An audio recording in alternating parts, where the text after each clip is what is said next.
1 Coríntios, capítulo 1, os 3 primeiros versos, diz-nos assim: esta que é a palavra do Senhor.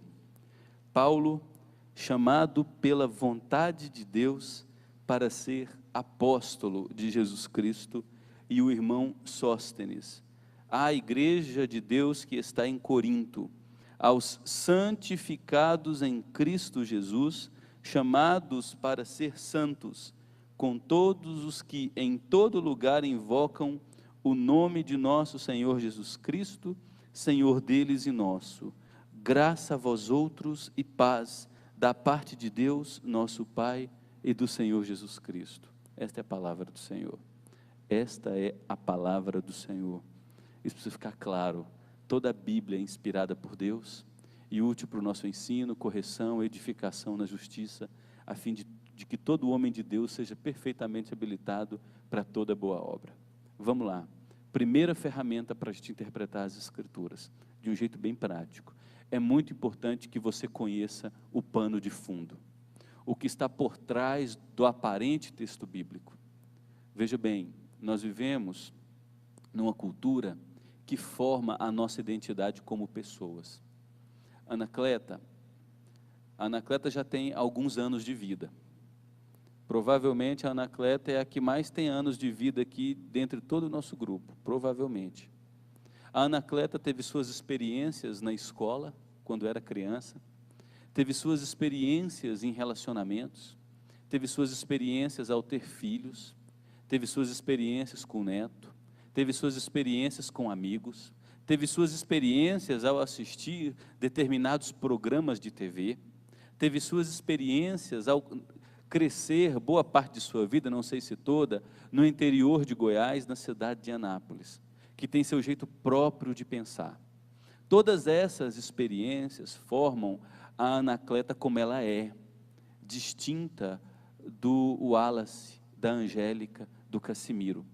Forma a Anacleta com o seu jeito de enxergar a vida, seus pressupostos, seus paradigmas, seus valores.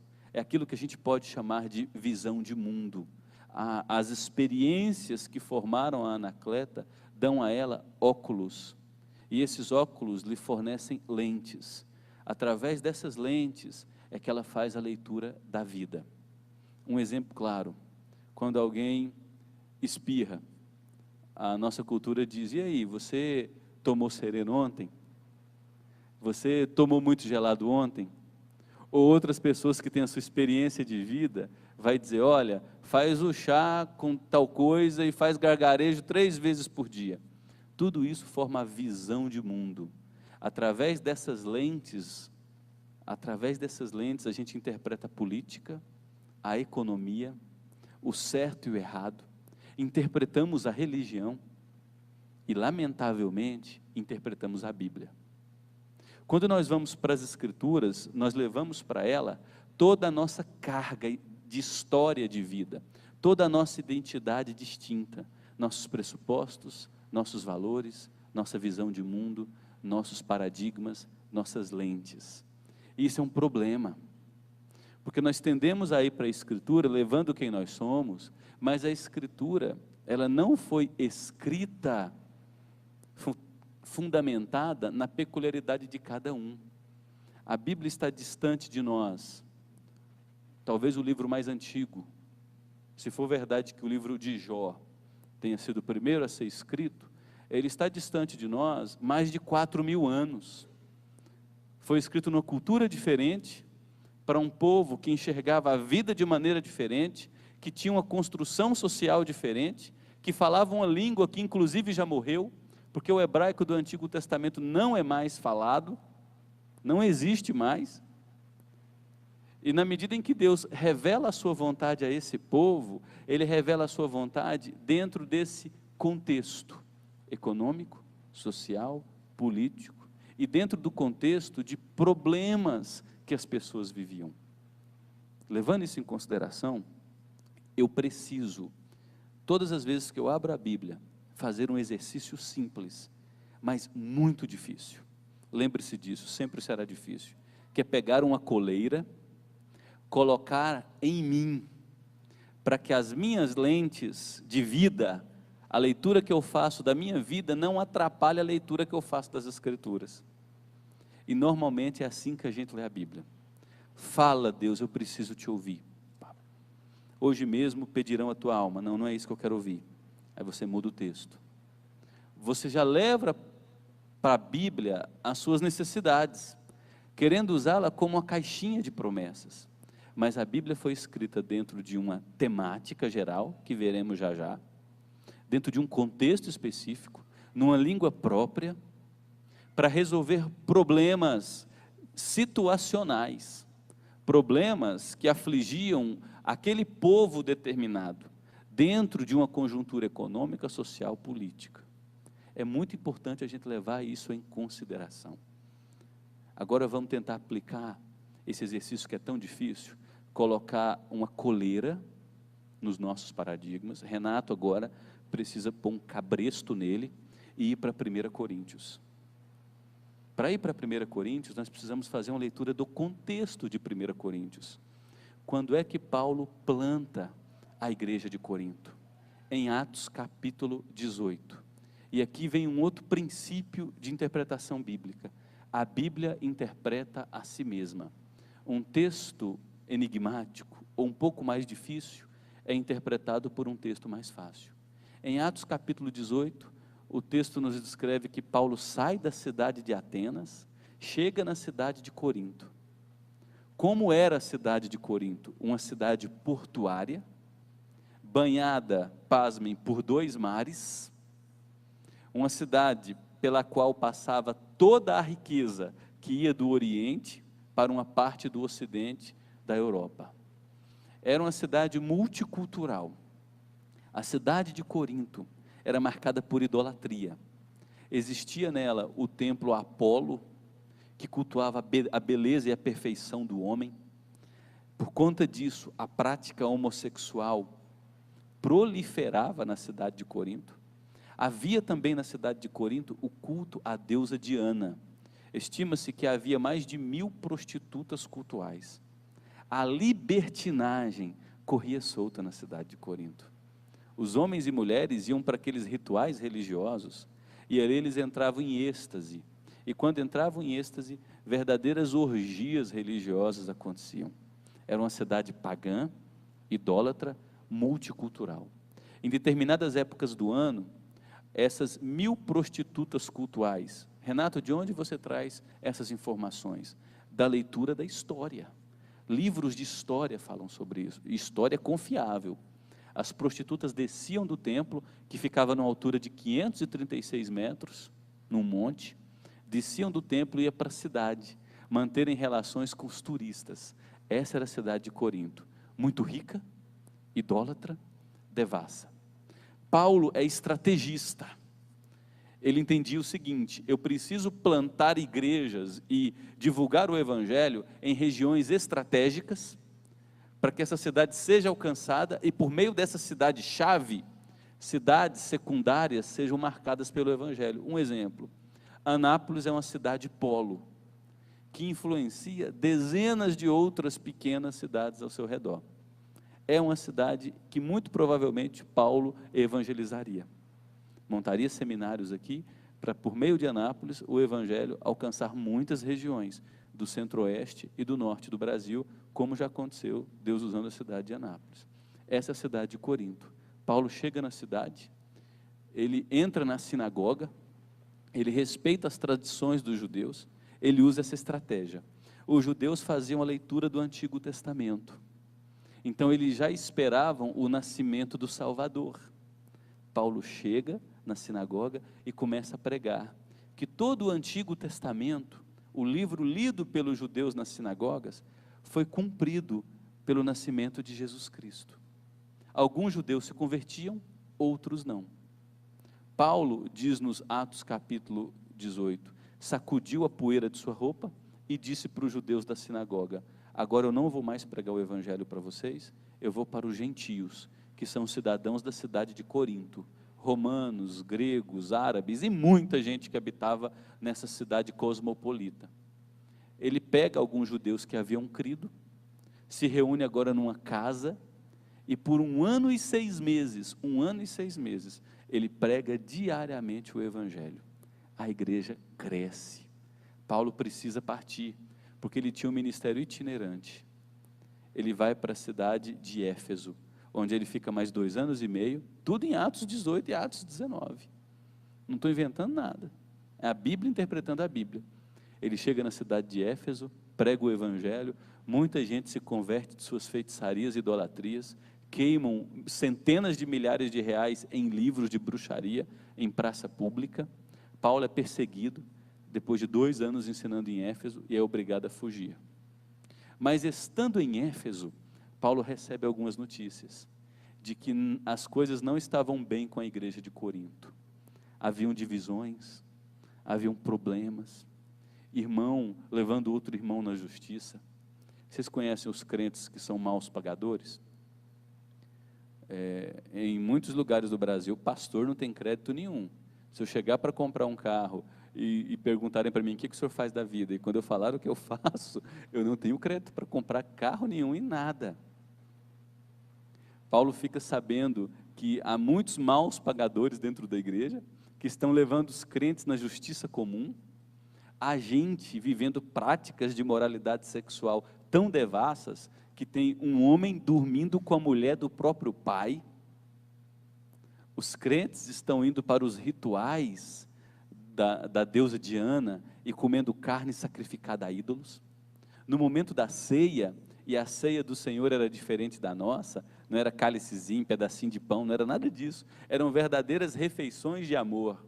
Os ricos se reuniam, se embriagavam, praticavam a glutonaria, e os pobres ficavam famintos.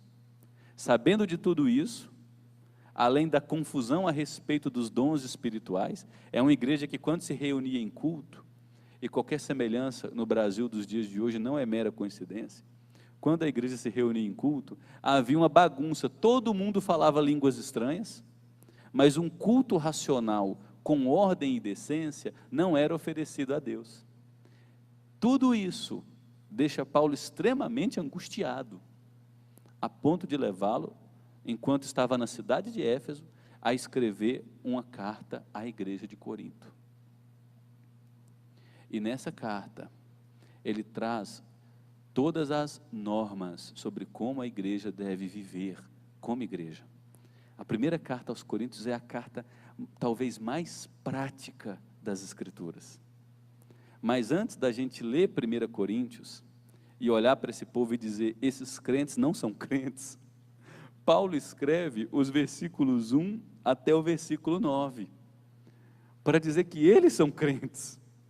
Só que são crentes que estão em processo completamente equivocado de vida. E não é assim com a gente? A gente conhece o Evangelho há tantos anos e vive de maneira ainda tão equivocada, porque nós estamos num progresso de santificação. Aí Paulo escreve os versículos 1 a 9 do capítulo 1, para primeiro dizer, olha, vocês são crentes, e depois bater doído nesse povo, corrigindo as condutas equivocadas. Porque se ele tivesse começado batendo, eu e você, ao lermos a carta aos Coríntios, diríamos, esse povo não é crente, mas eles são. E Paulo começa trazendo alguns princípios muito importantes, nos 3 primeiros versículos. Primeiro ele diz que eu e você, só somos quem somos pela vontade de Deus. Paulo, chamado pela vontade de Deus para ser apóstolo. Eu e você só podemos crer no Evangelho, só podemos estar aqui nesse domingo pela manhã, só podemos amar a Deus, ter desejo em abrir as Escrituras e conhecer sua vontade, porque em primeiro lugar, Deus nos amou.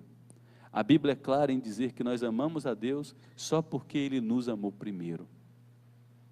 Se Deus não tivesse vindo, tratado das durezas e da cegueira do nosso coração, seria impossível a cada um de nós conhecermos quem Deus é. Em primeiro lugar, eu e você fomos chamados por Deus. O amor que aconteceu na eternidade, quando Deus nos escolheu como filhos, nos alcançou. Isso é grande demais. E Paulo diz que foi chamado para ser apóstolo de Jesus Cristo. A expressão apóstolo, num determinado sentido, não significa aquela autoridade religiosa que está sobre muitos, mas significa simplesmente enviado. Nós temos os 12 apóstolos chamados por Jesus como autoridades muito especiais, e o número 12 significa a continuidade da igreja do Antigo Testamento, formada por 12 tribos. Aí nós temos Paulo, que se auto-intitula apóstolo nascido fora de época. Depois de Paulo, Deus não chamou mais ninguém para ser apóstolo. Então qualquer pessoa que se levante, dizendo que teve uma revelação, e Deus a constituiu como apóstola, e aí coloca filho para ser deputado, senador, compra avião, coloca foto na placa de igreja, tem programa de TV, corra, que é falso profeta. Paulo é apóstolo nascido fora de tempo, depois dele ninguém nasceu. Agora todos nós, num certo sentido, somos apóstolos, porque nós recebemos de Deus a responsabilidade do envio. Deus nos deu dons, nos deu responsabilidades, de vivermos como seus representantes nesse mundo, como sal e luz. E Paulo diz que não está sozinho. No final do versículo 1, ele insere a figura do irmão Sóstenes. Com isso a gente aprende que a vida cristã não pode ser vivida de maneira solitária. Eu e você não podemos nos isolar. Nós fomos criados como pessoas relacionais. Deus é um Deus triuno, Pai, Filho e Espírito Santo. E esse Deus triuno relaciona-se entre si de maneira plena e perfeita por toda a eternidade. Nós não podemos, criados à imagem e semelhança de Deus, nos isolar. Quando nós nos isolamos, nós adoecemos. A vida cristã é vivida em coletividade. A relação sempre deve ser comunitária. Por que isso é importante? Eu preciso de homens espirituais, mulheres espirituais próximos a mim, para me ajudar em momentos de dificuldade, para celebrar comigo as conquistas e para abrir os meus olhos quando eu erro. Se você tem a tendência a ficar sozinho na vida cristã, mude a postura. Você precisa de amigos e amigas espirituais com quem caminhar regularmente, para serem instrumentos de Deus em sua vida, celebrar vitórias e passar pelas tormentas. Quando Paulo estava sozinho, trancafiado, esperando o seu julgamento, ele tinha amigos.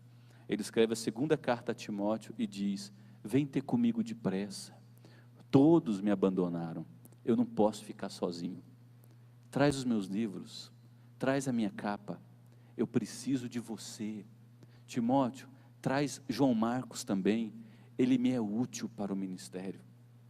Paulo nunca ficou sozinho, ainda que estivesse em muitos momentos de sua vida aprisionado. Vida cristã não pode ser vivida olhando para a nuca, como estamos nessa configuração. Ela tem que ser vivida olho a olho, prática relacional. O texto segue dizendo que Paulo escreve à igreja de Deus que está em Corinto. Aqui nós temos um outro princípio fantástico. A igreja de Deus tem duas dimensões.